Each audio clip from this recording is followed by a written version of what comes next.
Please stand clear of the doors. Por favor, manténganse alejado de las puertas.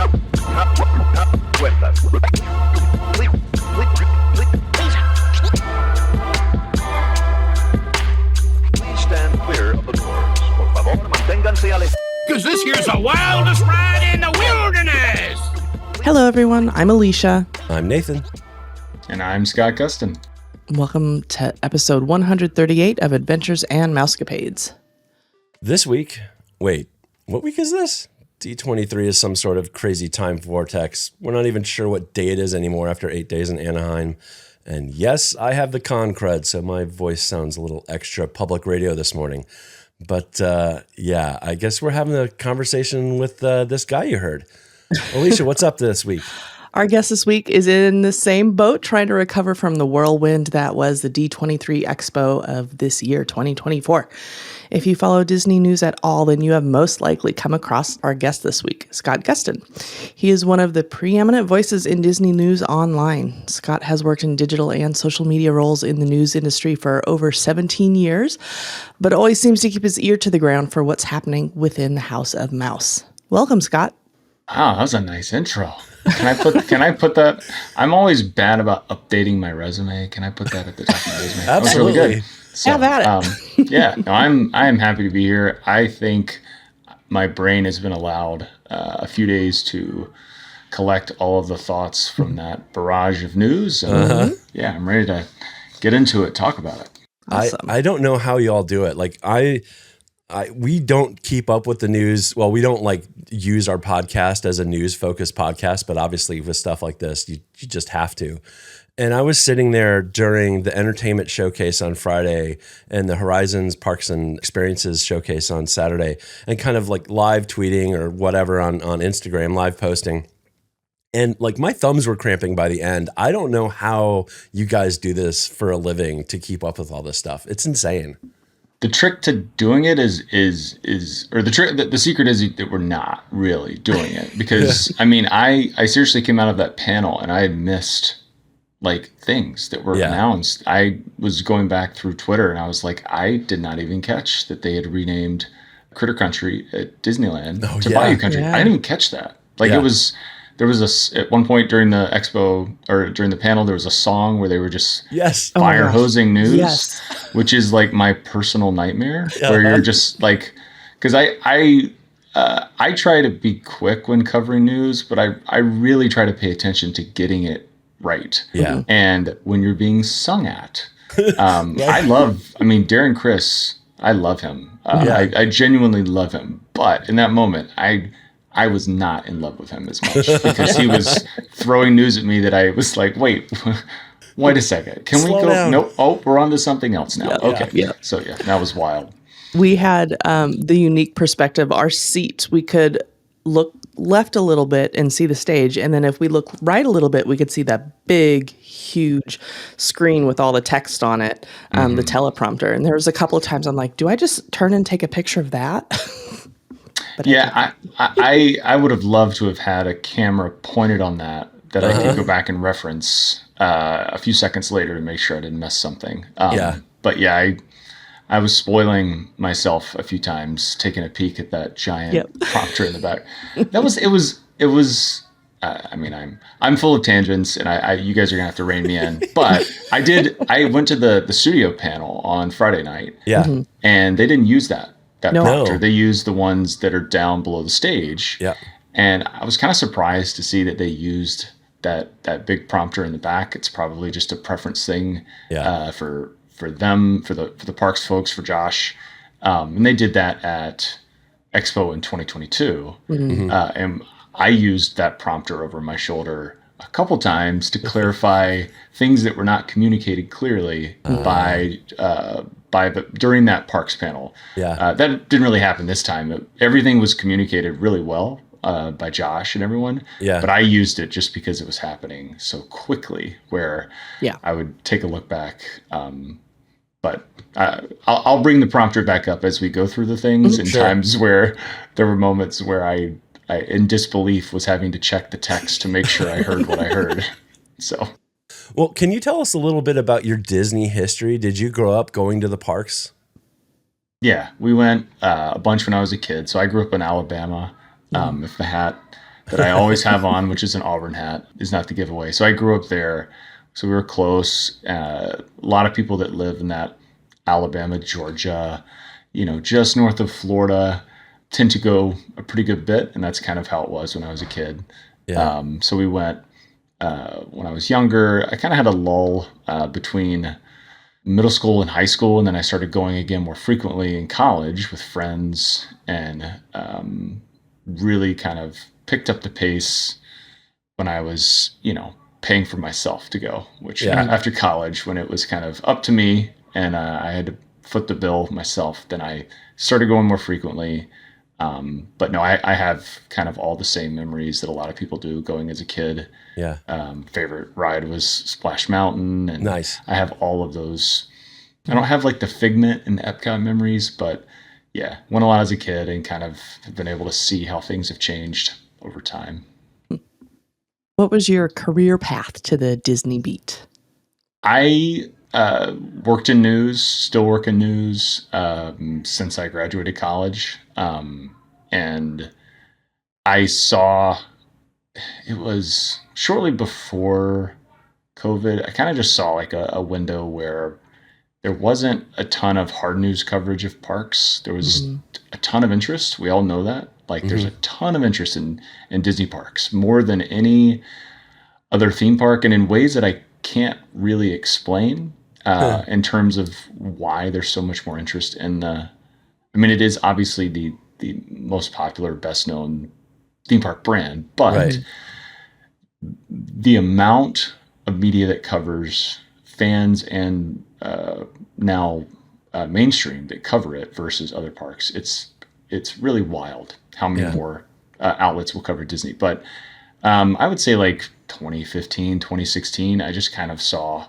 a place where I could, from a mainstream angle, which is how I always viewed what my coverage would need to be, to try to get information confirmed and try to actually be a source that is just sticking to that. I say that a lot when people ask, and some people interpret that to mean that like I look down on all the rumor blogs. I really don't. Like I enjoy it. I read it all the time, but everyone kind of can have a role in covering something. And I just felt like there wasn't really anyone that was just focused on trying to keep up with all the things that we know to be fact. Yeah. And that's what I tried to start doing. And I think people view that sometimes as not being opinionated enough because they see so many other places, going full in on rumors and opinion. And some people, however people want to look at it is fine. But I just tried to find like provide a feed of single source truth. Yeah. Like here are things that we've heard. Yes, we all know that this was going to happen, but it is more, it is noteworthy when we get it confirmed. And Disney does say that this thing that we knew was going to happen is happening. Yeah.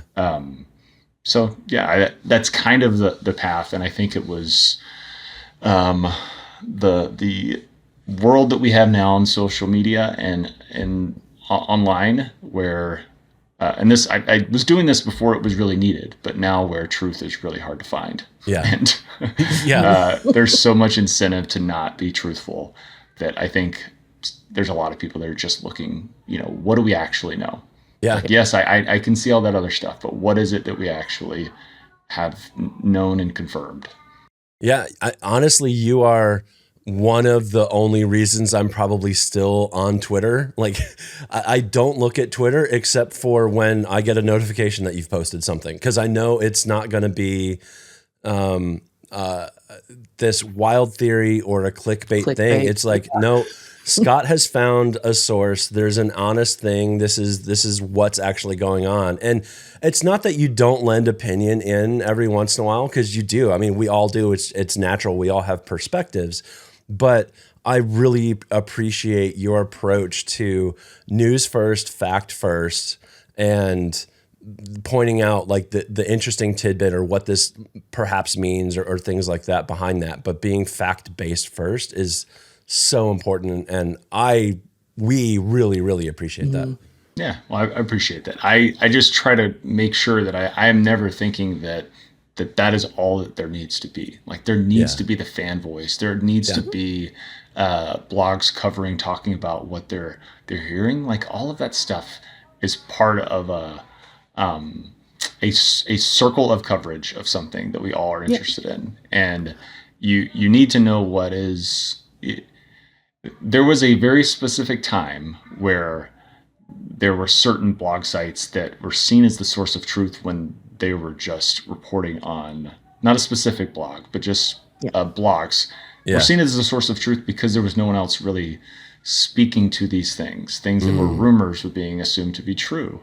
And there's nothing presented in the right context. There's nothing wrong with talking about that stuff, but you kind of have to have it balanced out by a way to find out what do we actually know, because ultimately some people only care when it's known, right? If they only want to know when it's going to impact their trip. They don't want to know that it's rumored that this ride is going to close in a year for this major refurb. There's a lot of people that don't care about that. They just want to know when it's confirmed, and they want to know when they have a date, and they want to know, is that going to impact my trip? Right. And all of that together, it makes a more complete way that we can consume content about something that we're interested in. They may or may not care about the position or location, if at all, of a water tower in some artist rendering of something.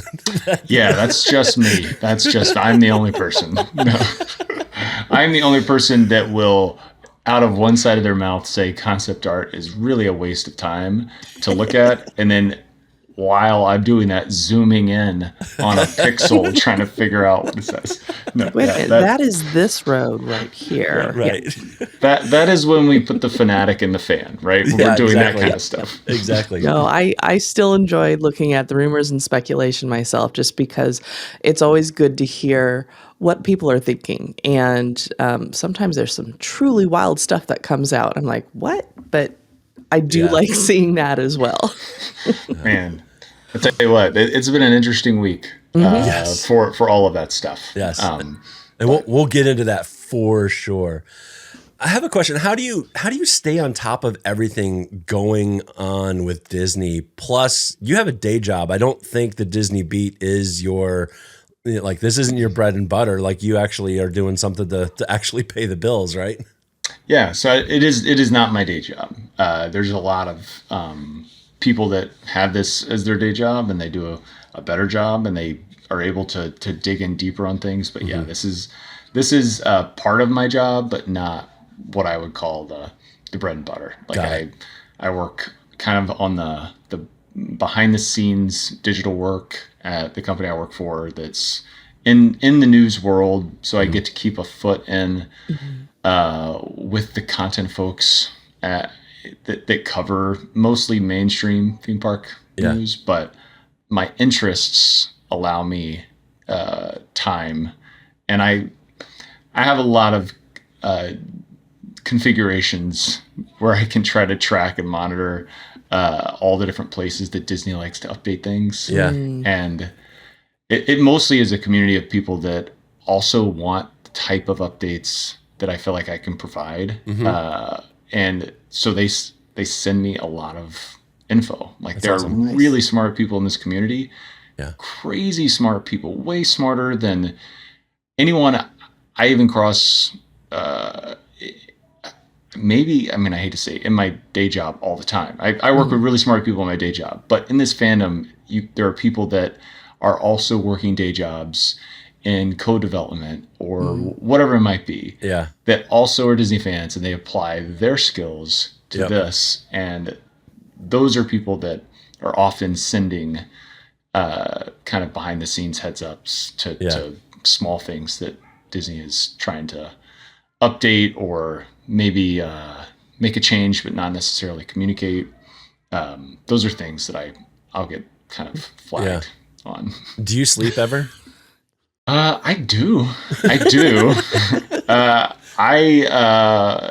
Trying to cover both coasts for and this is not even trying to keep up with a lot of what's happening internationally, but trying to cover both coasts is tough. Yeah. And that will extend my evenings sometimes later than I would like. But I think it's easier to do this as an East Coaster. I don't know how I would keep up with East Coast if I was on the West Coast, because I'm not really a morning person. Like I can stay up later, but if I was like to think about, news dropping at 8 a.m. Eastern and I'm on the West Coast, that I think I would not be able to do what I am doing if I was on the West Coast. So I think I'd benefit being East Coast. Yeah, 100%. The last D23 was a little disappointing from a fan perspective. There was a lot of blue sky drink without a lot of concrete plans. What was your take on all of that? For 2022, I was pretty vocal at the time in sense about how confused and how disappointing kind of the approach was. I remember walking out of that panel, sitting with people that are known in this fandom community and kind of being the only grumpy one walking out of the panel at the time, because I just knew that what we were just given really had no substance. And I think we all came around to it. But I think there was a little bit of disbelief where they wouldn't talk about that if they weren't going to do it. And I just kind of kept saying, but they didn't say they were going to do it. Like, I don't know how else to take any of this. And I think my frustration was, they announced some fun stuff at 2022. Like they announced, Figment, and there were good concrete announcements announced. Happily Ever After coming back. Right. Even though that announcement was confusing in real time. But my frustration really it really peaked after the Destination D23 at Walt Disney World, where they really didn't give us any other, like even things like the Dinoland plan was presented in this abstract way where it was just like, what are we doing? Like, what are we actually doing? Why are shovels not in the ground? Why are we not already moving dirt? Yeah. And this was a year ago at Animal Kingdom to get this started. Like, let's go. Right. Like, let's start. And all of that frustration was valid. They knew it was valid. They addressed it at the beginning of the panel, basically saying that this panel would not be focused on blue sky, and it was maybe as loud of a reaction as any of the land reveals for the entire night. So I think that was all they needed to know, that their decision to listen was the right decision to change the approach for how they were going to present their vision during this panel. Yep. So all of our complaints were heard as a collective community. So it was an encouraging start. That was the most optimistic I think I felt about parks in that first 2 minutes. Just hearing him say, even though I knew that was the plan, I knew what they were going to do going in. To just hear it and then hear the reaction, there was this sense of like, I'm not crazy. First of all, we're not crazy. Right. We as a group should feel validated. And it was a good start. Do you think Disney in general does a good job of listening to the community and to feedback like that? I mean, every company has an ability to say, no, we're right, and we're just going to plow through things. But what's your take on Disney in general and how they react to feedback like that? Historically, no, but I think they're getting better. Just because I think I shared my thoughts on this a year or two ago. It may have been on a podcast. I can't remember, but this is feedback I've given directly to Disney, is that when Chapek was still around and he was making comments about how, the fans would get mad if we moved a churro stand. There was this attitude toward feedback that you could just tell that they treated it all the same, that they viewed that feedback as just always in the same way. So they weren't actually listening. It was just it's that person complaining. It's that type of person complaining. Yeah. So like that person is irrational. We don't need to listen to them. They complain about churro stands. Why do we need to listen to them about their concerns about everything being blue sky or, Tom Sawyer Island? Like, why do we need to listen to them because it's that person versus actually listening to what they are saying, which is what they should have been doing, which is what they were not doing. Yeah. And I think they are now. I think they are taking more into account like the substance of the discussion and the argument and not just dismissing it out of hand saying, that's just, those are just the hardcore fans. Like, who cares what they have to say when the feedback they're giving is, Harmonious is not great, or Genie Plus sucks. Yeah. Like, they would dismiss a lot of that because of the source when they should have been listening to what they're actually saying. Yeah. Yeah. Well, and I think as a fan community and just people in general, there's a difference between saying Genie Plus sucks and here's what I don't like about Genie Plus and how I wish they'd fix it. Because like the message comes through very differently, even though you're saying the same thing.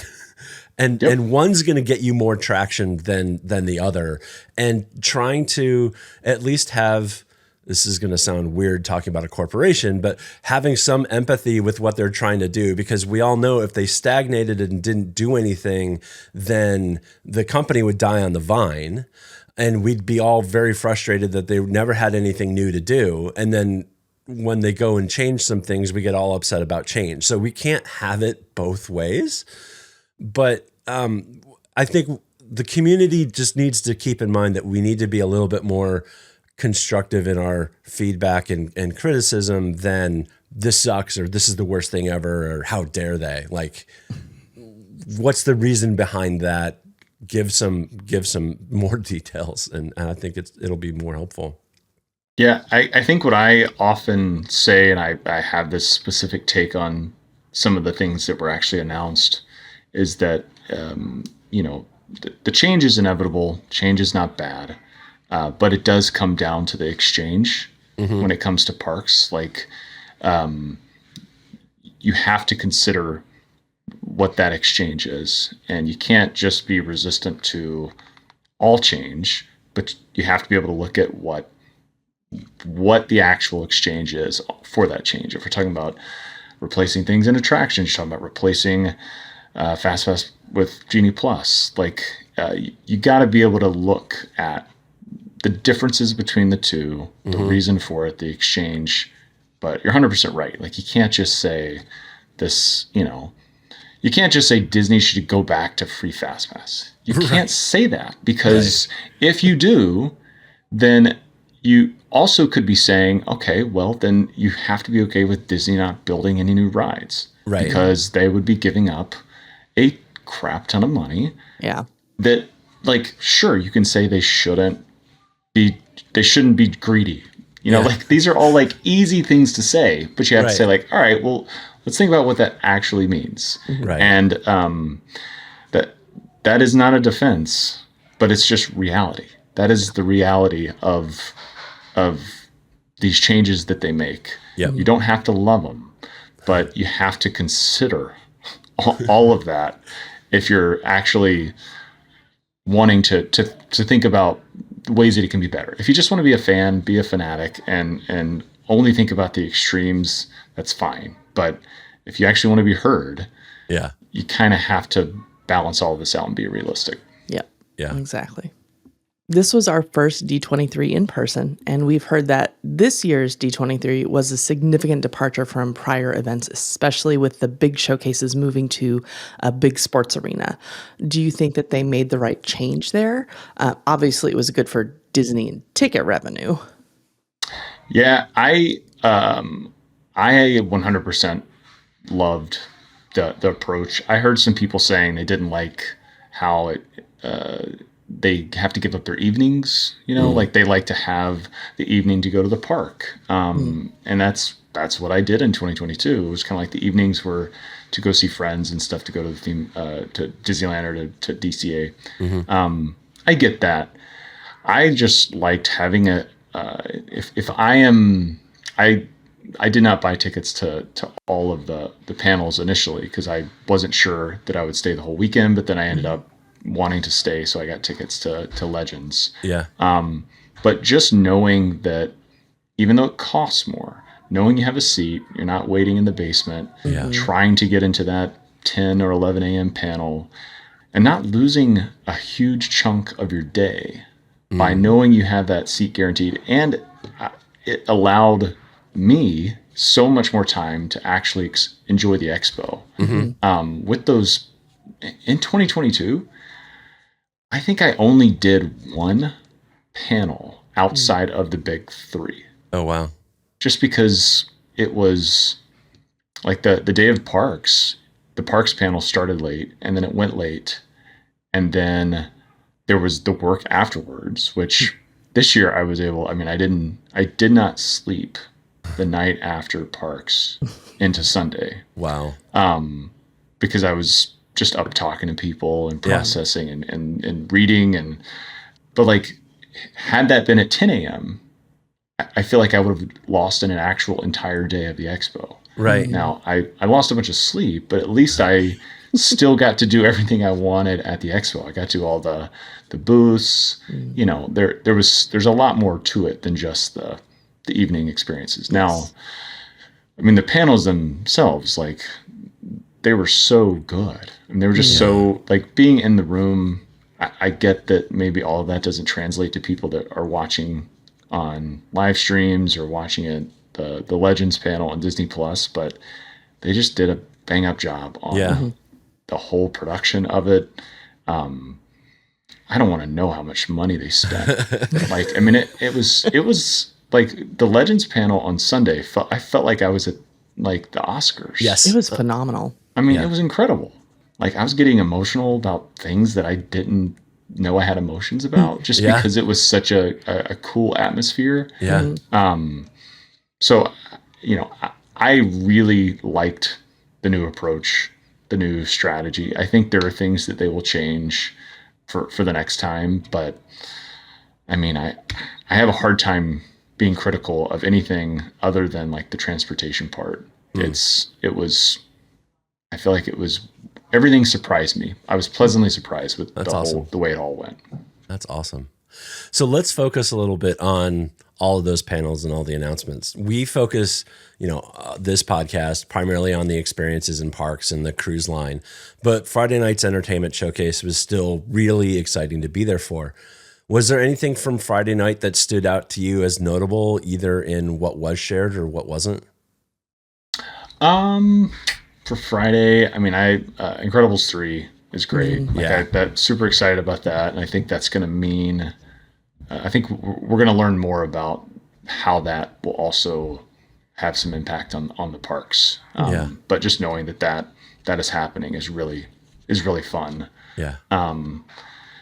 I feel like I thought about it in real time and I maybe saw a headline afterwards, but I haven't gone back to dig deep into what exactly was said, but I think there was some suggestion of more from Inside Out, possibly like a third film. So I'm excited about that. And I think that also will have some impact on the parks. But it was fun. I'm a person who I love to watch trailer reactions on YouTube, for movies. I just love to. I love that aspect of seeing something, feeling something, and then getting to see other people like react to it. So getting to be in an arena watching these trailers is pretty cool. Yeah. I don't think we saw any mind blowing trailers at this one. Like maybe I would have liked a few more surprises with those, but it was cool to be in the room when we were watching it. I mean, the Zootopia 2, which is a movie I didn't think we needed, after seeing the trailer, I was like, this is hilarious. Yeah. That was really, really funny. Yeah. And I loved that event. I think some people wanted more new out of that, but just as a fan, I was able to sit back and kind of enjoy that. Yeah. I think the new is, I don't disagree. There's a lot of, 2s, 3s, and 4s that were talked about, or, whether it's a movie franchise or a TV show season. I think the reality of the company is right now they need to have some more kind of sure wins. And that means that they're going to go to that well of what they know works a little bit more right now as they try to, write that entertainment side of the company. And I don't fault them for making. I mean, that's just a solid business decision, Especially with the unfortunate disappointment that the original content of Wish was, which I really enjoyed that movie, but it did not get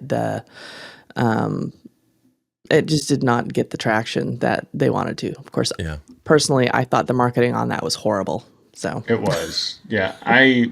We enjoyed it. We really enjoyed it too. Wish is a weird. I don't know how to remove myself enough to try to figure out what happened there. But I do think it was a weird original sequel in a way, where they were trying to pull on all the old films, and you had these characters that were representing like the dwarfs and her, like all these nods. It's almost like they thought they could get the sequel bump from an original story, and it just didn't hit either one. Like the original story was not great. But it was good enough. It was it was good enough to enjoy. Too. Yeah. Yeah. And I the gorgeous art music, in it. I thought the music was great. But yeah, it was such a weird one that I don't even know. I would love to know internally at Disney, like what they learned from it, because I don't know what there is to learn from it. Like, I don't know what they took away from it that they are going to then implement for animated films going forward. Probably the animation style will not try to do something as bold and ambitious as that, is my guess. But man, that was so weird. It was such a, it's just like everyone I actually had a conversation with about this movie liked it. Yeah. No one, I don't know if anyone loved it, but they liked it, right? Yeah. But I enjoyed it, but it's not one that it's going to be on my regular rotation of watches. Yeah. So I am very optimistic about the Moana sequel. Yeah. Even though people were already saying, but it was a TV show. It's just important to remember, like, Up was a short before they said, let's make it a film. Yep. Inside Out was a short Yep. until they said, you know what, we're going to make this a film. We don't have to hold against a good story that they decide to make a film out of it. Now, I'm not saying it's going to be. I truly don't know, but I have a pretty good feeling about that. The story is going to surprise people, and it's going to be good. I mean, Toy Story started out as a short, and now we're like looking at the fifth movie in that franchise. And they have multiple lands and rides and everything else. These things have legs. Yeah. All right, let's look for what many in the Disney fan community was the highlight of the weekend, the Disney Parks and Experiences Saturday night showcase that was called Horizons. There was so much discussed, and we're going to kind of break it down by each park.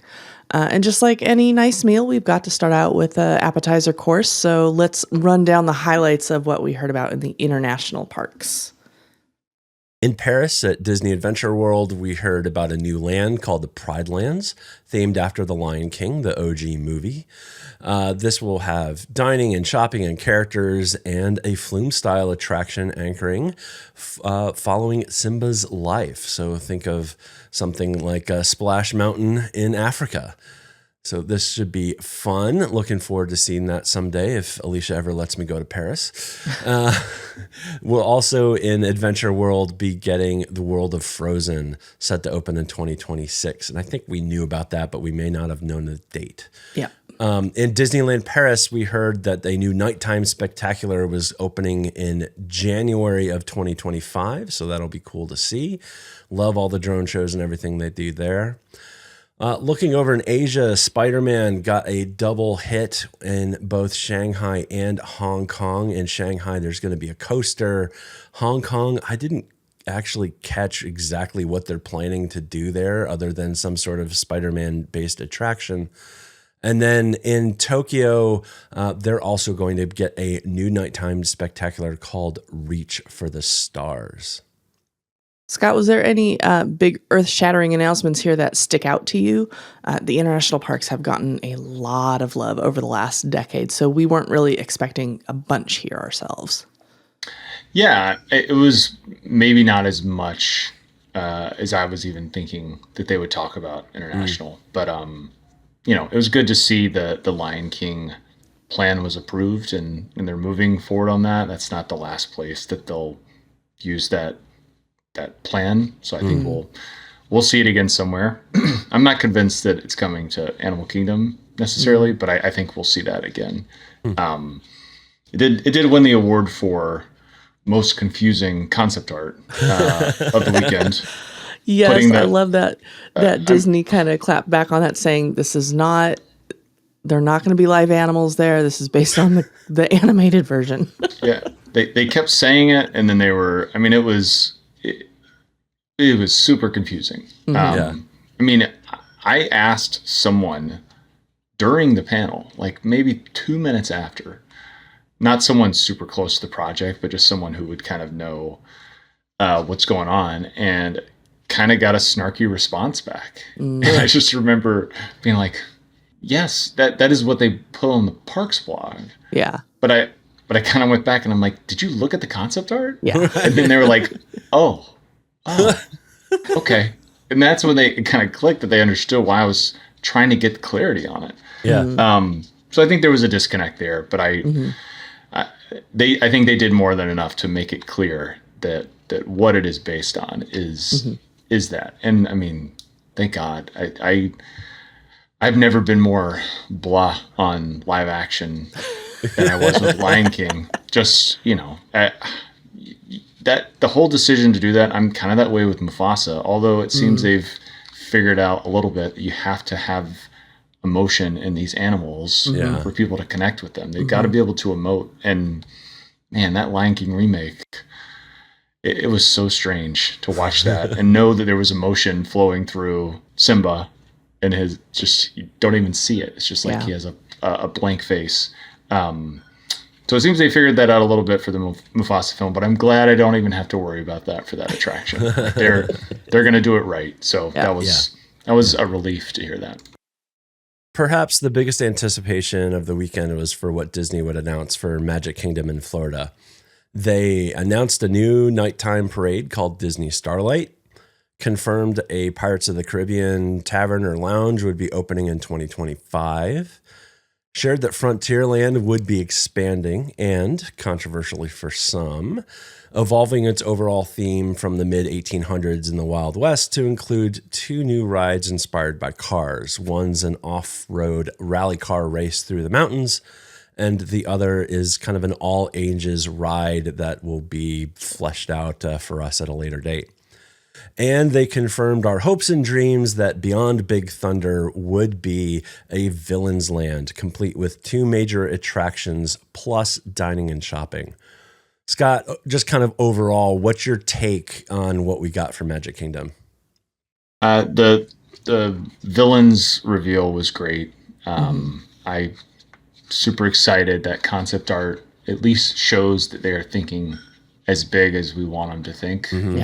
Like I said it. I love to scrutinize concept art that is truly just a concept, usually of multiple ideas trying to present all in one photo. Never is going to represent what we end up with, but it does show that this will probably be one of the best lands that they have built. Maybe since Radiator Springs at DCA. Fantasy Springs in Tokyo, I haven't seen it, but I've heard is really, really well done. I think that they're going to go as hard on the villains as they have with those others. I hope so. my fear with these long projects is that there's plenty of time for budgets to change, management to change, priorities to change. So I hope that they're doing everything they can to lock in this ambitious plan before the company decides to start another service that cripples the parks again, or another acquisition. I hope they lock in. Yeah. Get Iger to turbocharge his card for all of the things that they need to buy for villains. Oh man, you brought up turbocharge. I know that's your favorite buzzword that means absolutely nothing. It's the dumbest. And they people at Disney have heard how much I hate this word, and I am not backing down on it. They keep using this stupid phrase. I hate it so much just because it doesn't mean anything. Yep. They can announce a million things and they can announce nothing, and they can still claim that they're turbocharging. I mean, it's just stupidest, dumbest strategy. But it'll be in the next investor call, I promise. So villains, awesome. Really no notes on that. Yeah. Excited for what we're going to get there. Even before we found out after the panel, kind of the plan for this Cars attraction in Frontierland, I was super dubious. It felt like a dubious, sketchy, questionable plan. Just Cars alone in Frontierland, I wasn't buying it. But even just the concept, I don't look at the concept and really get it. Yeah. One of my favorite attractions on the planet is Radiator Springs Racers in California. I did not look at that concept art and think that it's going to be anywhere on par with that attraction. Hope I'm wrong, but I just did not see that as being as impressive of an attraction, because it's maybe 75% outdoors, and you can only do so much outdoors. That is a fun part of Radiator Springs Racers, but it's not the best part. The outdoor part is not the best part. It is amazing with that backdrop, which we're not going to have in Florida. But what's so cool about that is the indoor portion of that, going through that world, seeing these incredible sets. And I don't think that's what they're trying to do with this ride. Yeah. And I just am having a hard time believing what I'm seeing. And then even if I believe it, I don't think it's that great of an idea. But they still have a lot. They haven't shown us a lot about what the actual ride system is. I just don't get super excited about driving a car. Yeah. That's not. I don't go to Disney World to recreate what I did to get there, which was drive 9 hours down 95.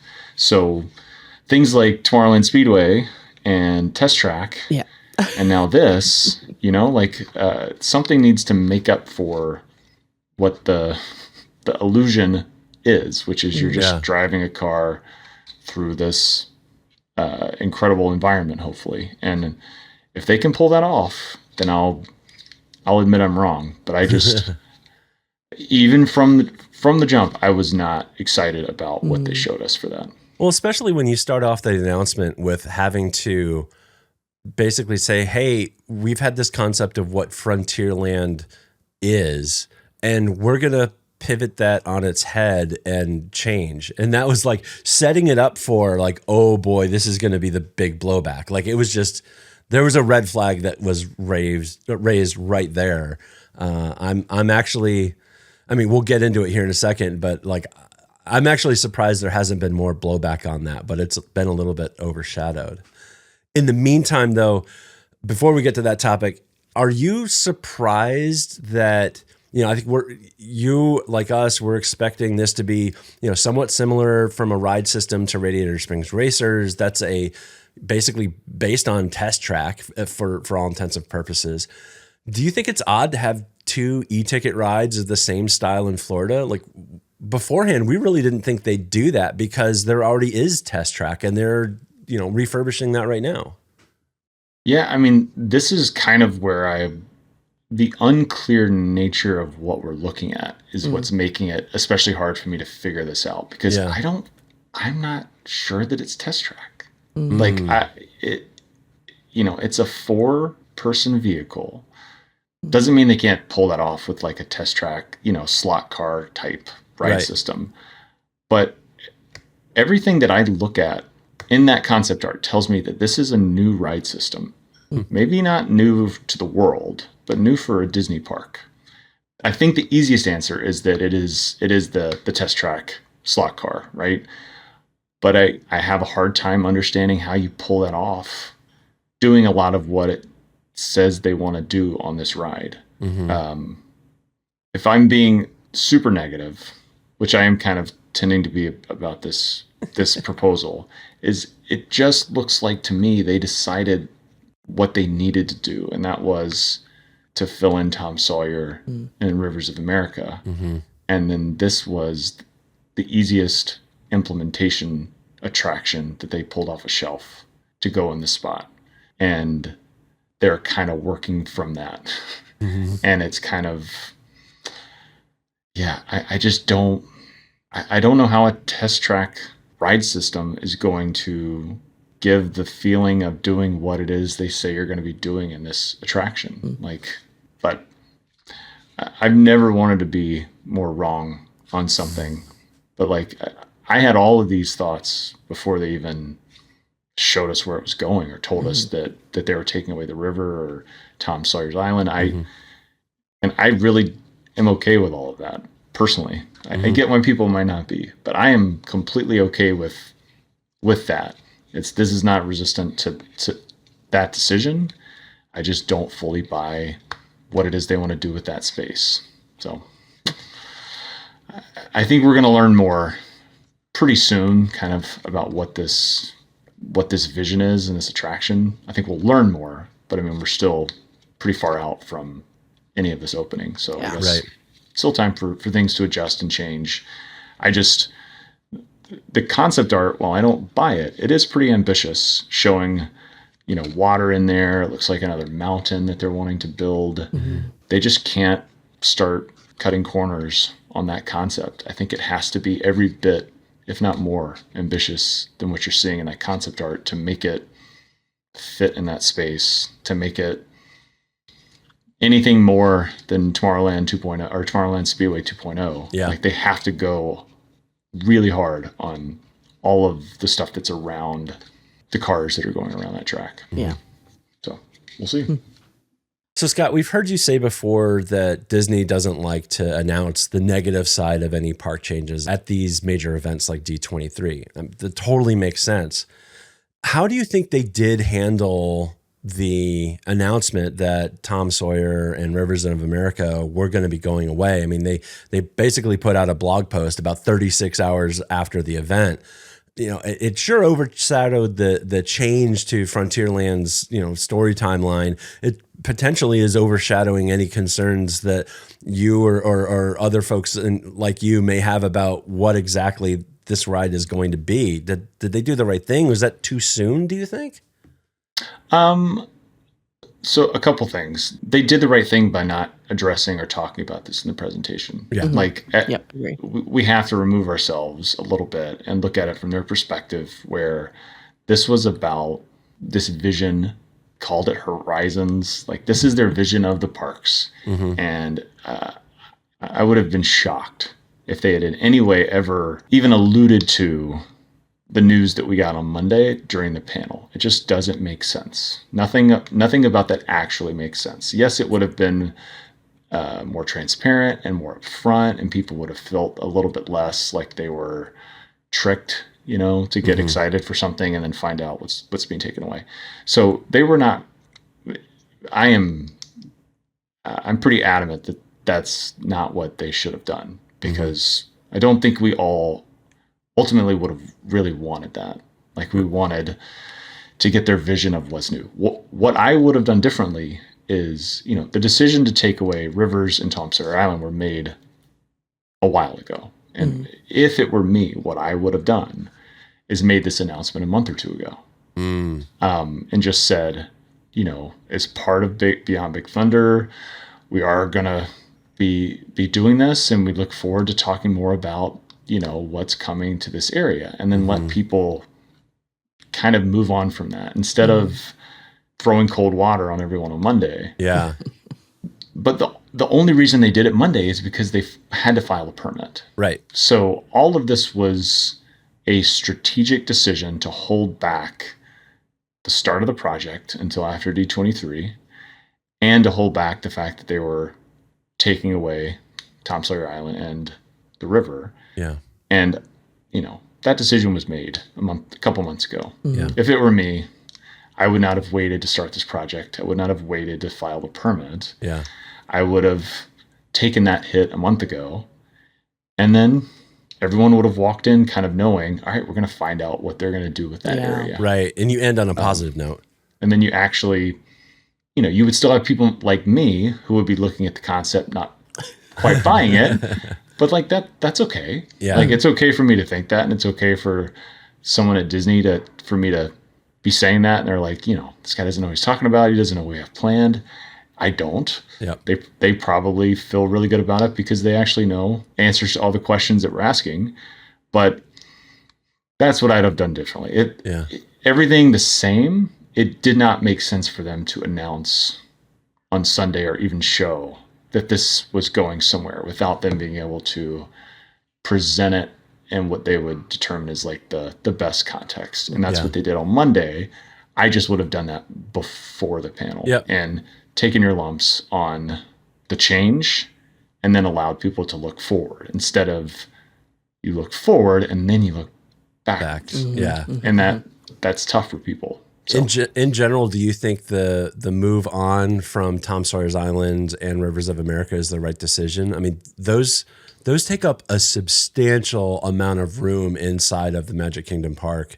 And frankly, the capacity of both of those is pretty low.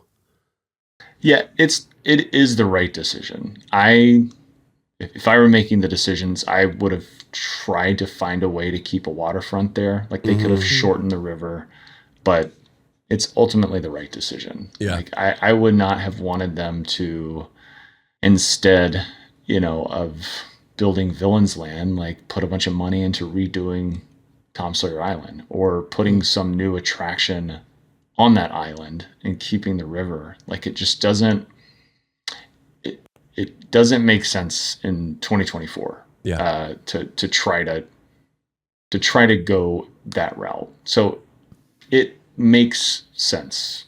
And I really have no issues with the decision. I would have loved to have seen them keep some portion of it, but the little bit of optimism that I have in that concept art is that they do show that there is some water, and they better not back off of that.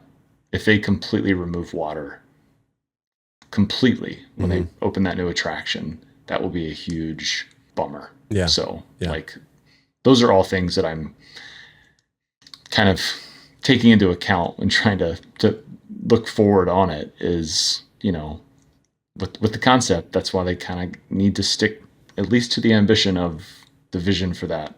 They need to give us the waterfall. They need to give some type of natural beauty back there that's not, just the attraction itself. Yep. And that's why that whole area of the park is so pretty, is because you're technically looking at two attractions that are also gorgeous and look like they've always been there.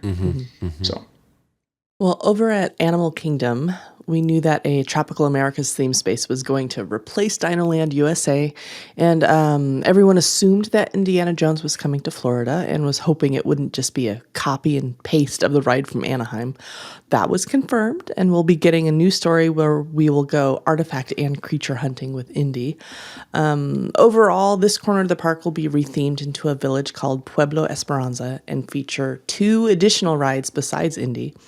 One is a new carousel with wood carvings of characters. They showed off artwork of the Kevin carousel horse from Up, which I'm very excited about. Also joining Pueblo Esperanza will be Casita, which is the magical house from the movie Encanto. And it'll be a ride that will take you on a journey through the various rooms seen in the movie on the day that Antonio gets his new gift, ending in his room, that big, huge rainforest, basically, featuring all the animals that he can talk to. I want to give Alicia, I'm going to interrupt here, a real big shout out because she called this one in our pre-D23 episode that I re-listened to. Nice job, hon. Thanks.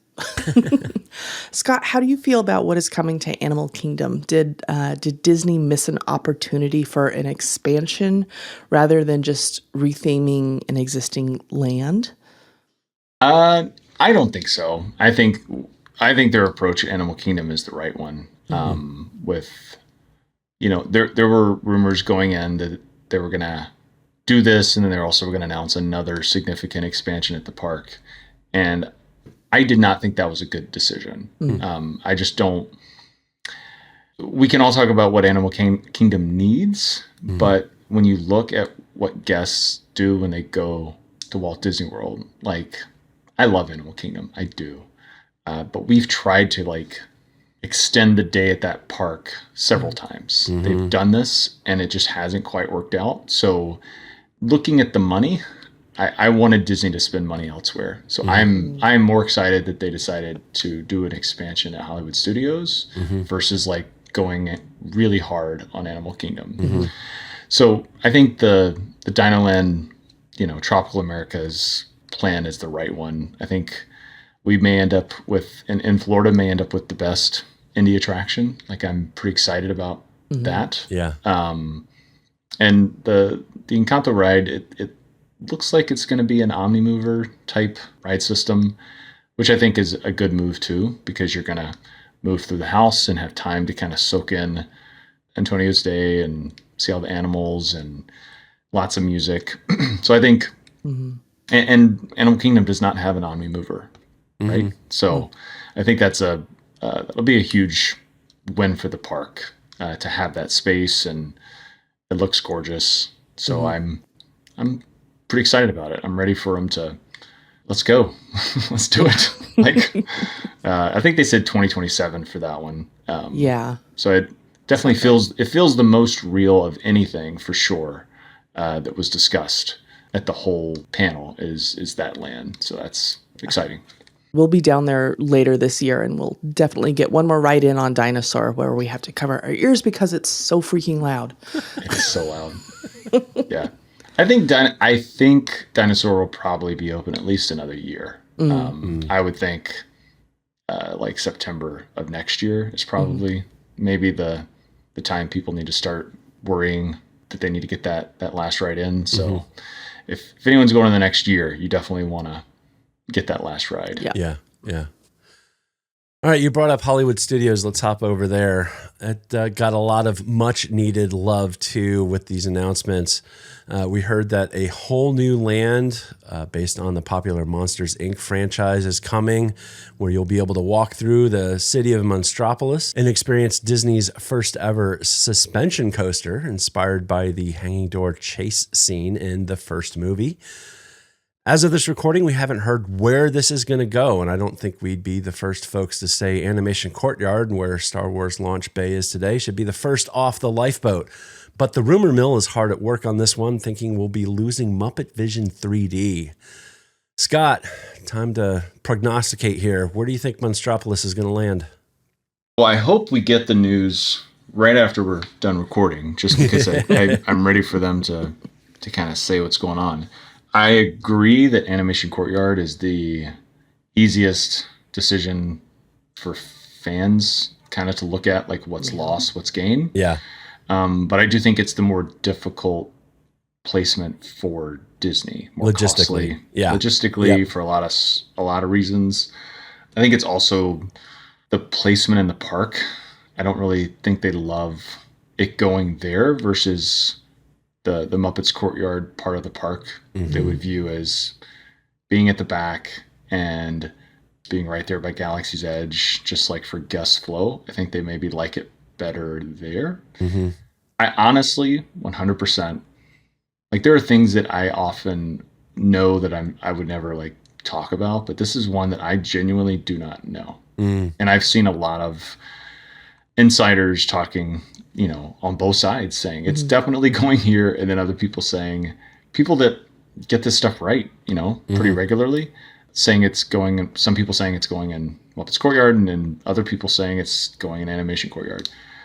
I do not know. I think, I hope it's animation. It just feels like if it was, they would have told us by now. I feel like with the blowback on Muppets, it just feels like we would have an answer by now if it was not going into Muppets. So, nobody was going to lose any tears over Animation Courtyard, but there's going to be an emotional kick to the gut if Muppets is going away. Yep. And they know that, you know, like the Muppets are essentially owned by WDI now, and they're under that division in the company. It just feels like they would have come out and said, you know, Kermit's fine, like Kermit's safe. Yeah. But there could be a lot of stuff at play. Like, you know, it could ultimately be going in animation, but they have other plans for Muppets. Like not this, but they don't want to come out and declare they're safe and then in a year have something else that they're going to, you know, there's another shoe to drop here. Yeah. I think the most likely scenario is that the concept art that was released that does show it in Muppets, you know, is a 2020 concept sketched out in 2020.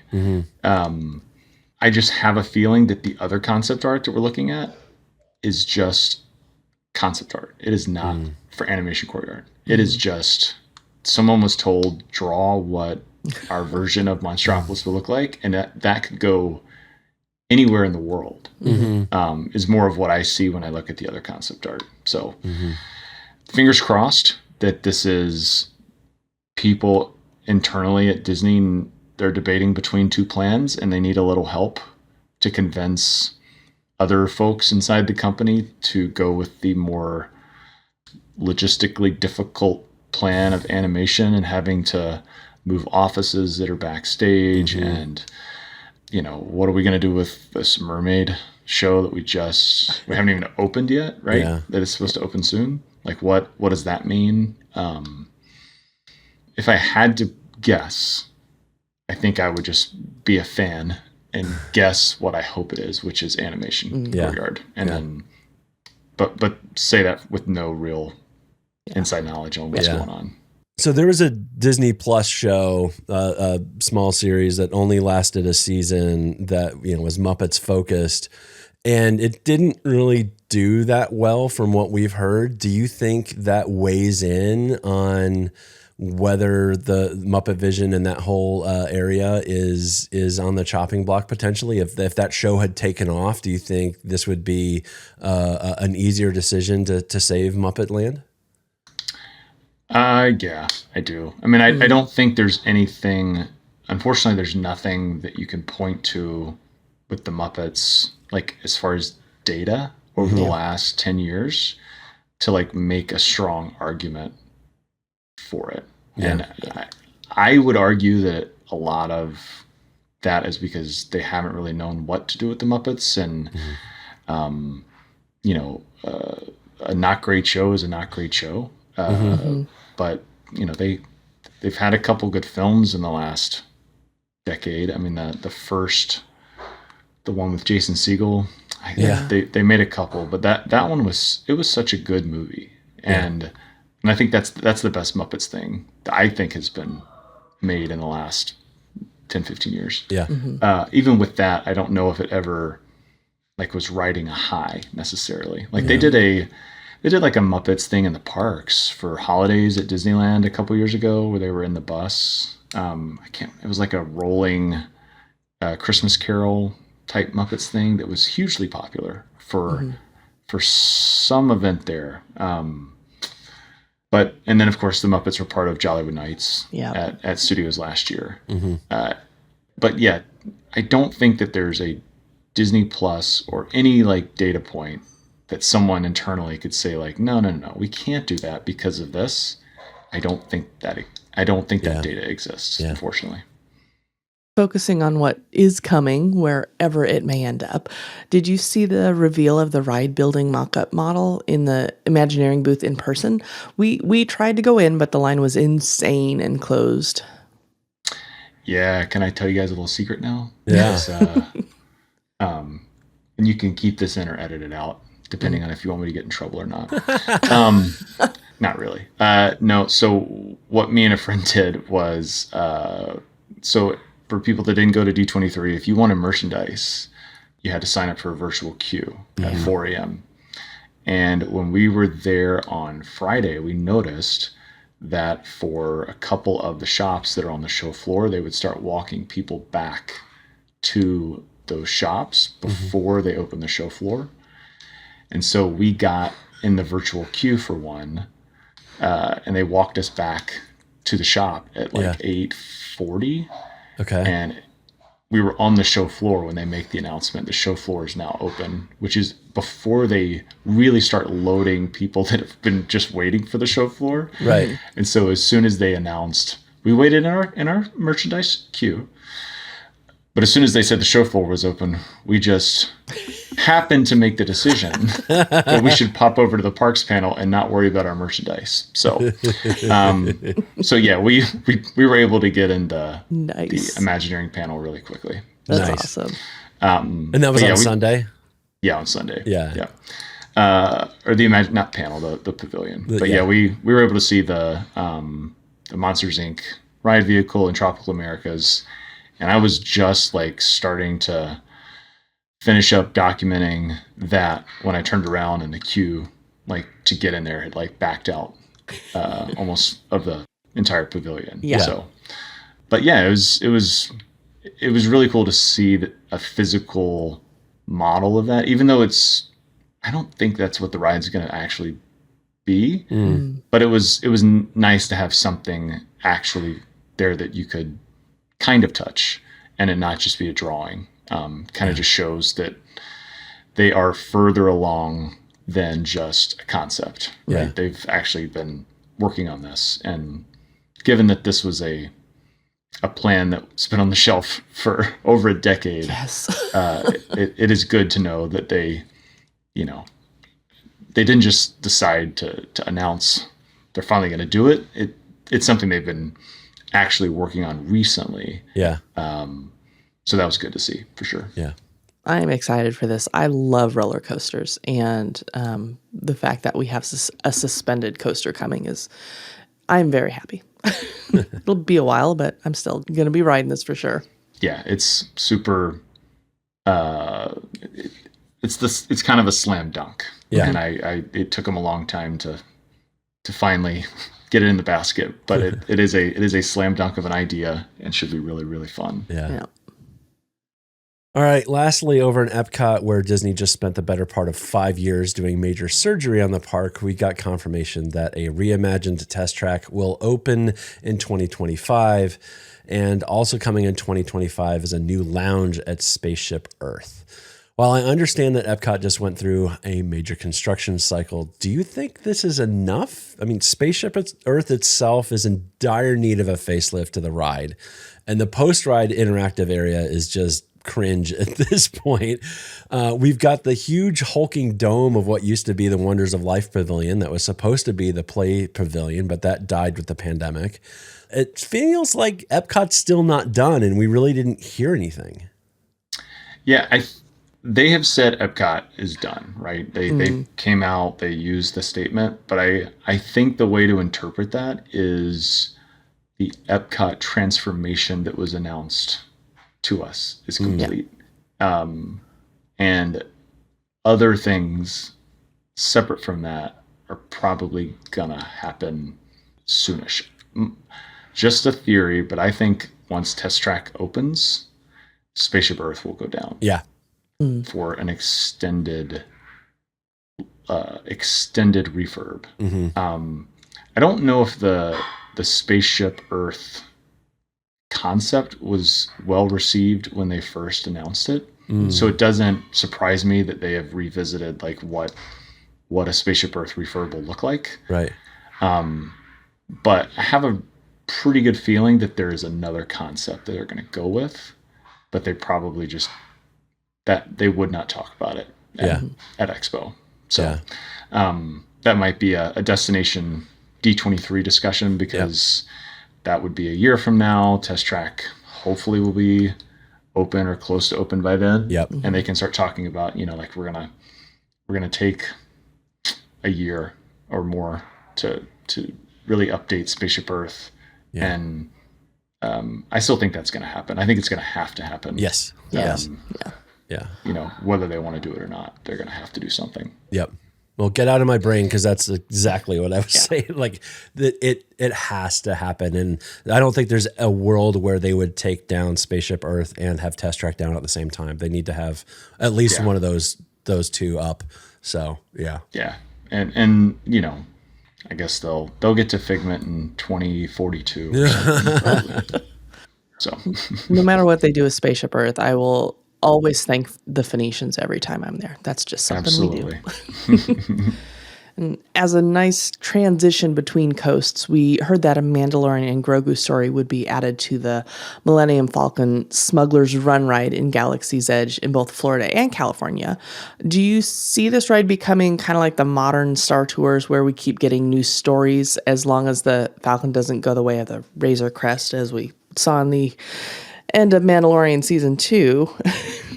Yeah, I mean, and they kind of promised that they would do this, and they're finally making good on the promise. And it sounds like this update will come at the same time or around the same time as the film in the theaters.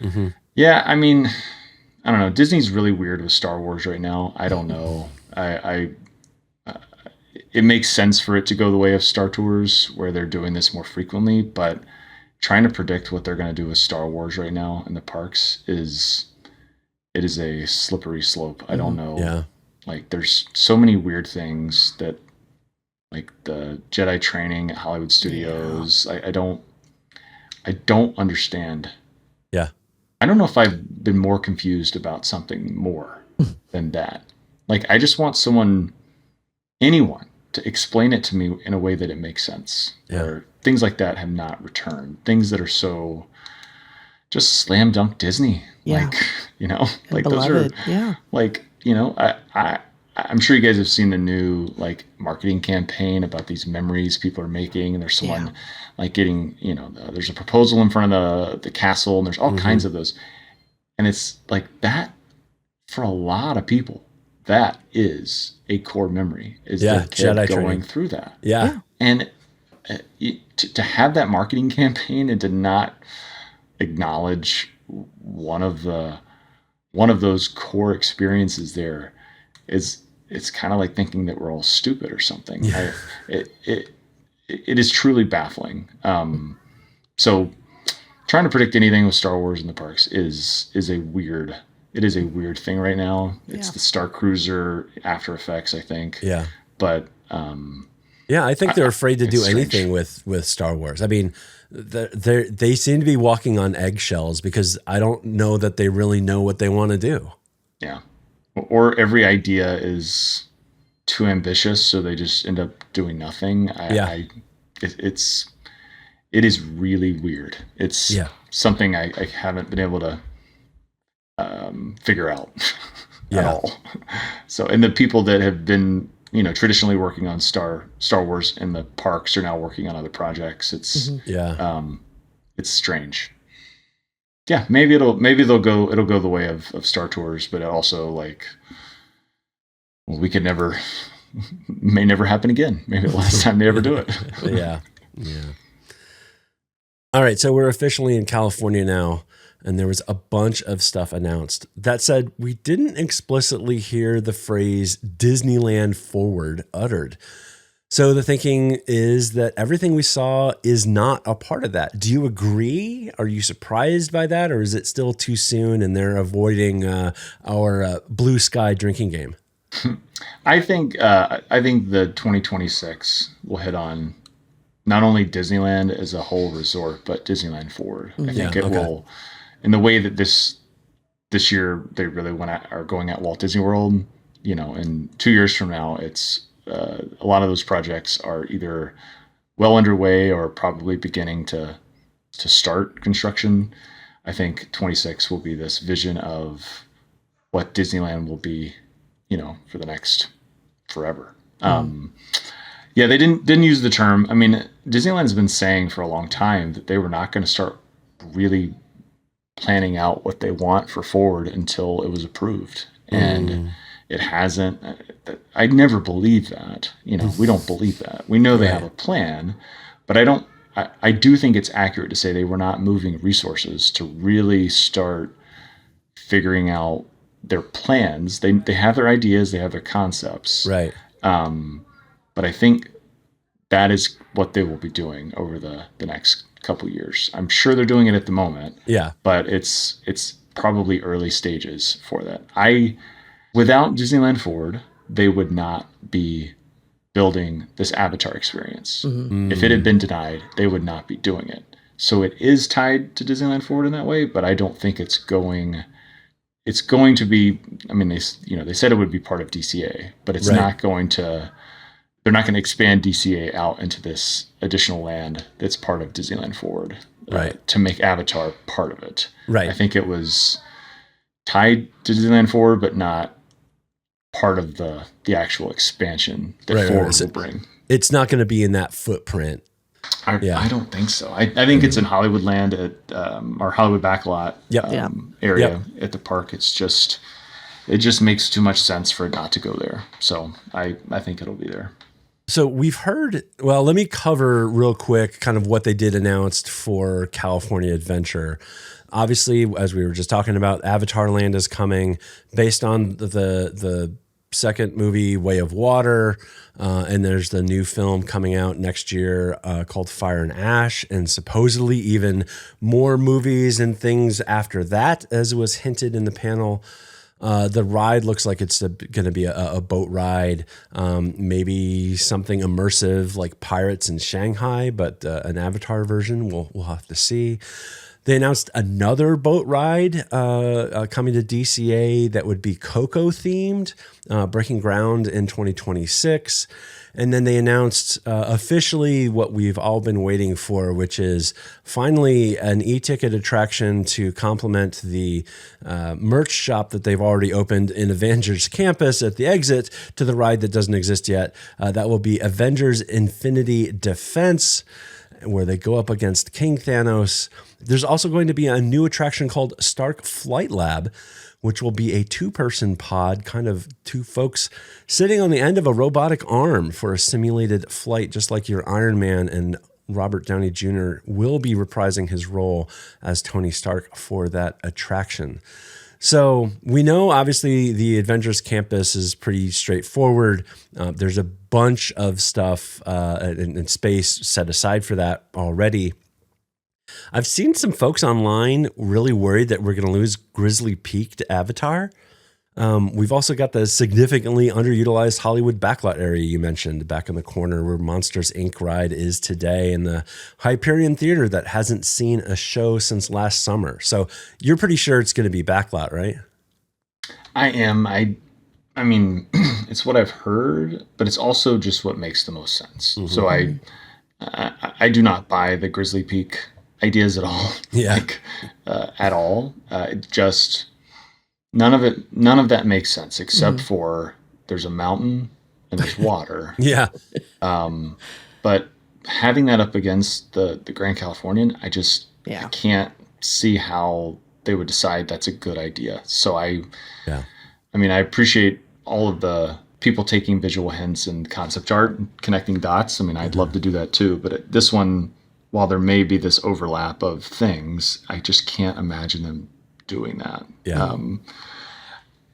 If they do that and they leave the Hollywood backlot as it is, then there's a burial ground or something back there in the backlot that they can't touch, or there's I don't know, there's like buried bombs or something that they can't disturb. It just does not compute. But there's so much there there's so much space, and I mean, I think if it goes in the backlot, they would take out the Hyperion. Yeah, there's just so much space. They want to expand that space and redo it as part of the Eastern Gateway project anyway. Mm-hmm. Like it just checks too many boxes for it to not be the plan. Yeah. That's a good part of the park to bring and draw people. Versus slapping Avatar in the middle there. That's kind of a Grizzly Peak is not only a beautiful, but it's a thoroughfare to a lot of the park. Yeah. And it just seems like that would really make things strange to put it there. Yeah, for I hadn't even thought this about flow. it backing up against the Grand Californian too. That would be really weird from a theming perspective. If they put it there, it's not going to be nearly as ambitious as the concept. It's just not possible. You Right. can't. not big They enough. could not put you in that land, make it where you look around, feel like you're an avatar, but then be in the Grand Californian, Right. Yeah. and not feel like you're staring at a wall Yeah. to the back of a show building. Yeah. Doesn't make any sense. Yep. But Disney has surprised us before. This would be a shock for sure Yeah. if they were to say that this is their plan. Yeah. Lastly, across the Esplanade, we've got Disneyland Park, Walt's original. In a shocker to nobody, Disney plans to make the 70th anniversary in 2025 a big deal. They do have a merch revenue budget to meet, after all. We've also got confirmation that Tiana's Bayou Adventure will open on November 15th of this year, and Critter Country will be rethemed into Bayou Country. The big news is that they will be adding a second show to the Main Street Opera House with Walt Disney: A Magical Life coming in 2025. This will feature a modern audio animatronic of Walt himself sitting on his desk in his office. After seeing the new animatronic tech up close and personal in the Imagineering booth over the weekend, we're pretty excited, but this is sure to rile up a few feathers in the fan community. Scott, what are your thoughts on this one? Is Robo Walt a good idea?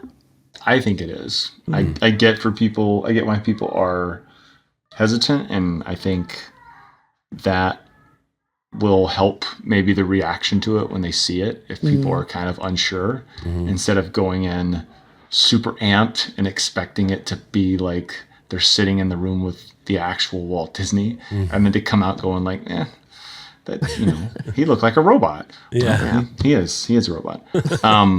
I think the goal of the show, which is for Walt to tell his story and to be able to see him in his office, unlike what I'm willing to do for like the Cars concept in Magic Kingdom, this is something where I'm talking to myself, but I think we as fans have to just look at it and say, they wouldn't do this if they're not going to nail it. Yeah. Yeah. Right? Like no one is asking for this, really, right? There were rumors of it. This is something I knew that they were wanting to do and working on, but I right up into the panel had doubts that they would announce it, because once they announce it, that means they're confident that they pulled it off. Like, this has been something that has been bubbling up for a long time. But for them just to say it, they feel good about where they're at. And they even brought in a journalist over the weekend to see him in person at WDI in Burbank. Oh, wow. Yeah. So Brian Stelter, he writes for Fortune. He also used to be like on CNN and a couple other places, Right. but he actually saw the figure, and all of that just tells me that they are confident, and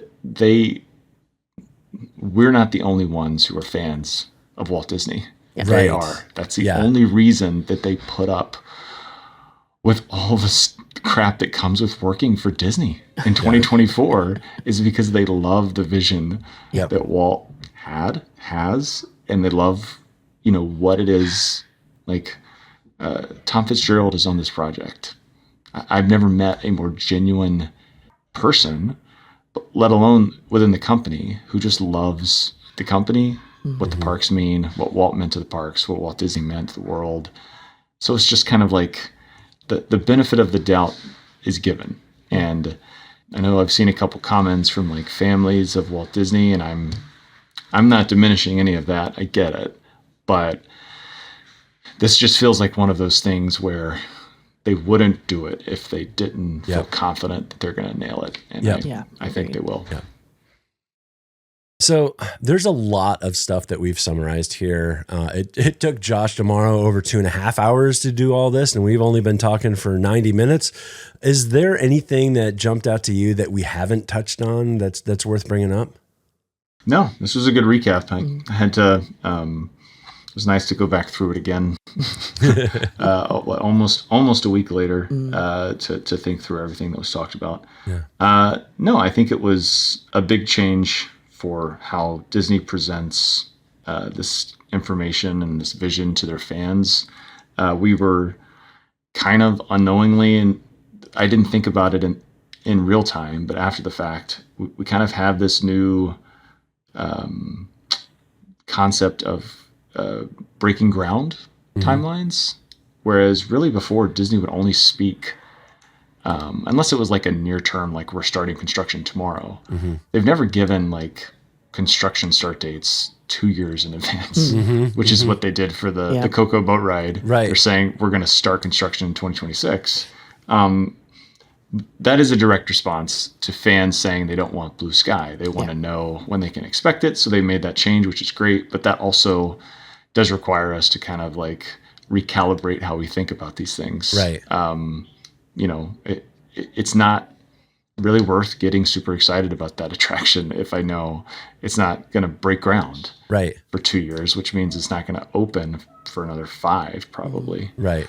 Maybe 4 years from now if we're super optimistic about it. Yeah. So I think when you go back and look at it that way, just it helps put things in a little bit more of a digestible context with the barrage of news and kind of more realistically lay out a timeline of when these are going to open. If it's tropical at World, it's probably Tropical America's 2027. It's probably the Cars attraction 2028. Monsters 2029, and Villains maybe 2030. Yeah, maybe would be my best guess at this point. But it was a wild weekend as a whole, but an especially jam-packed parks panel. Yeah. And there's a bunch. I mean, we didn't even talk today about all the Disney Cruise Line stuff that was announced. Alicia and I were actually on DCL Duo live on this past Monday. So if folks are interested in hearing what was announced there and a bunch of prognostications from Alicia and myself and Brian and Sam over at DCL Duo, go check out their podcast there and their live stream on YouTube as well. How did you guys get the news of 4? Like, how were you guys watching a live stream or? Well, we were in the room. We were in the room. I knew you guys were in the room. Sorry. That was such a silly question. No. I saw him tweet a video saying they did a live podcast where they were reacting to it. And when I saw the tweet, I was like, oh, I wonder if they were watching a stream or if they were just taking in the news, because the 4 was something where if I was not in the room, I would have not believed it. Right. If I just seen someone say that, I'd be like, oh no, that's a typo. They were watching somebody's surreptitious live stream. Yes. Okay. Yeah. I mean, so they knew it was real. I mean, that literally was like one of the things where I was like, if I was sitting at home and they put that on their website, even I would have been like, typo? Yeah. Not 4, surely. Like, does the 4 include what I know about? Are these 4 unknown ships? But yeah, that was earlier when we were talking about us being able to see the prompter, that was the one where I saw the 4 on the prompter before, Josh said it out loud. And of course they had the music bit kind of as part of that, but that was shocking. Yes. Yeah. Shocking. Yeah. So, man, that's pretty awesome though. I love that. I do too. I mean, we love the cruise line. We've been on like a lot of cruises. I am curious, not in on all the insider stuff on how cruise ships like work in terms of, designing a new ship. I don't know how realistic it is that we should want or expect all 4 of those to be a new style of ship. Do you guys have any thoughts on that? We talked about it on the stream or the post action YouTube stream that we did on Monday night with Brian and Sam, and I think it was Brian who said, "Hey, probably the first ship that they're saying is going to come out in 27, or at least take delivery from Meyer Werft in 27.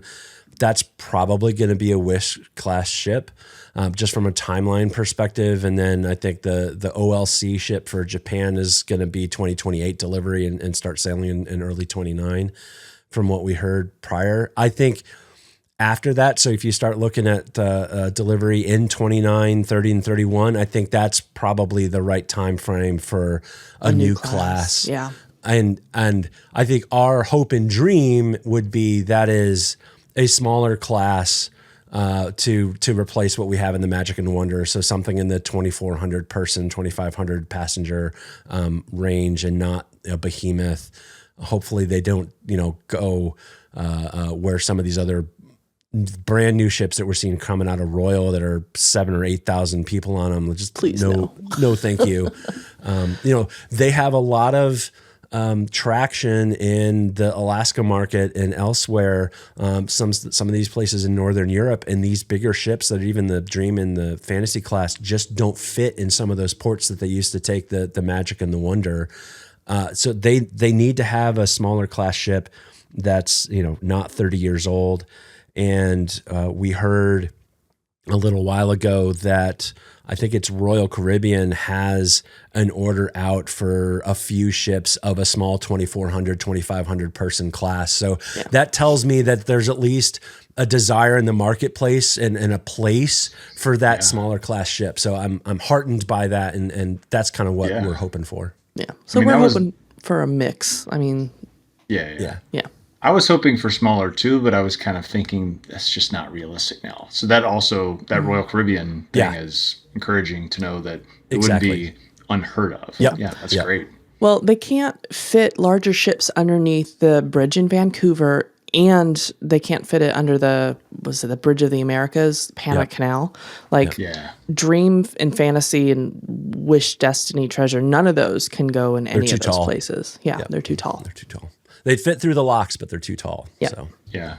I mean, that's the whole. I do think that the first is a Wish class. I think that's pretty solid. Yeah. But knowing that they originally committed to 3 of the Wish class would line up with there being 3 more of a new ship. So I like all those theories, and those support my own personal wants from the cruise line. Exactly. So, I mean, I'd be fine if they came out and said, you know what, we are gonna recreate the Magic and the Wonder, exactly. Yes. The ships built in 2024 with all the right engine and all the emissions stuff. Right. But we're just gonna build the same ship. I would be thrilled with that. Yeah. Send it. Let's go. Let's go. Is there anything we didn't hear about that was surprising in its absence to you? No, I don't think so. Yeah. I mean, I worried a little bit that they wouldn't touch on some of the smaller stuff that they already announced that they owed us an update on, but they actually kind of did, even though it was in song form, the Zootopia show coming to Animal Kingdom. Yeah. They gave us a timeline for that. No, I think they hit it all. Yeah. They touched on a lot of different things.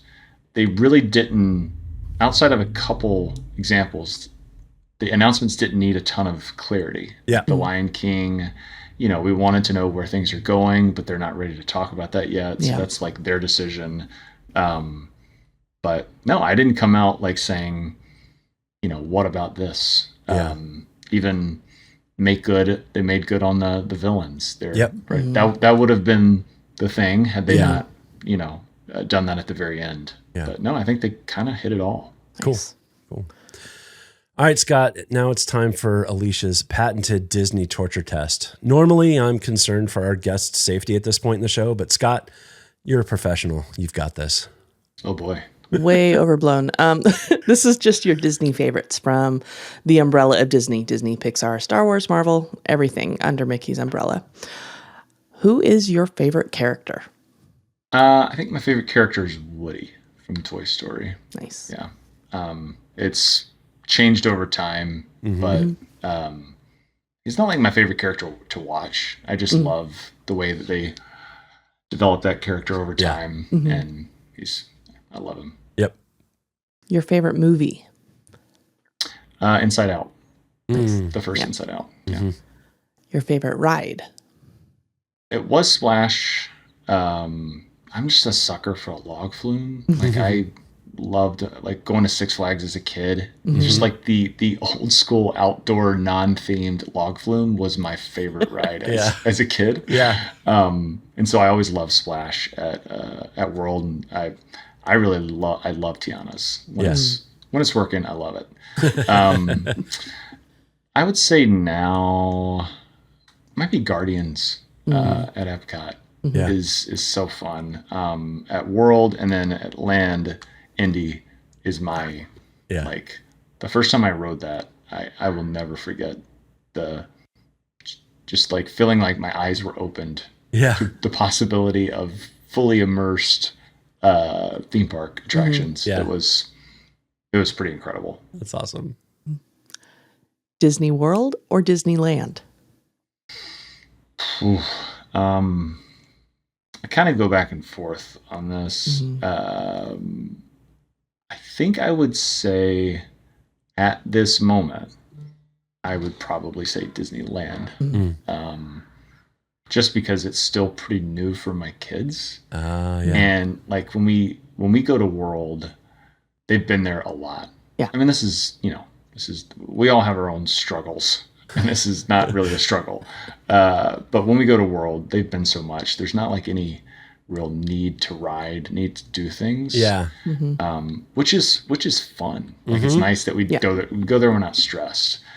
But we've gone to Disneyland a couple times in the last couple years, and the convenience of, we typically will stay where we have DVC, we'll stay on property to just be right there. Like both of the parks are there. Man, if you hit it at the right time for weather out there, it is like you will question why you ever step foot in a park in Florida 9 months out of the year. It will ruin you for the weather part. So at this, I would say probably say, if I have to say something, I would say Disneyland for now. Out of all the individual parks, which one is your favorite? I think I'll just stay inconsistent and I'll say Magic Kingdom in Florida, which is, I don't think I know that's more popular with the general population and not necessarily in the fandom community. People often dislike that park because it's crowded and hard to get to. Like you gotta plan a whole, if you're not staying on property, you gotta drive and you gotta ferry and you gotta do all this stuff to get there. But it just, for me growing up, that's like OG. That is quote unquote going to Disney. Yeah. For me, for most of my life. Yeah. Was that walk down Main Street. So. Your favorite Disney hotel? Polynesian at Walt Disney World. Yeah. Favorite Disney ship? The Fantasy, I think. Right. It's close between the Magic and the Fantasy, but I think my wife has pushed me over the edge into saying the Fantasy. So, but they're right there together. Yeah. So none of them are bad. Uh-oh. That may be a different conversation. None of them are bad, but there is a worst. Yeah. Fair enough. There's always a last thing on the list. Yeah. This is true. But yeah, I would say Fantasy and Magic are one of them right there together. Favorite restaurant? Yeah, I'm not much of a food person. Like I usually in the parks, I'm okay with things being borderline good and quick. Like, but I would probably say I love both sci-fi and primetime at Hollywood Studios. Yeah. Not because there's, anything incredible on the menu, but I just love, I love taking people for the first time to primetime and just not really filling them in and just kind of letting them figure it out. That's fun. That's cool. So, and I hope that never changes. Like that is where I will be the grumpy theme park fan. It's just like, we can't change that. I know it doesn't 100% work anymore in that park, but please don't take that from us. We all have our breaking point. It's okay. Yeah. Lastly, favorite Disney snack? I don't know. I had some cheesy garlic bread thing at Disneyland last week. Ooh. It was amazing. But like classic snack, I would say the Mickey bar is always a win. All right. Well, Scott, thank you so much for talking with us today. It's been an absolute pleasure and an honor to talk with someone as esteemed in the Disney community as yourself.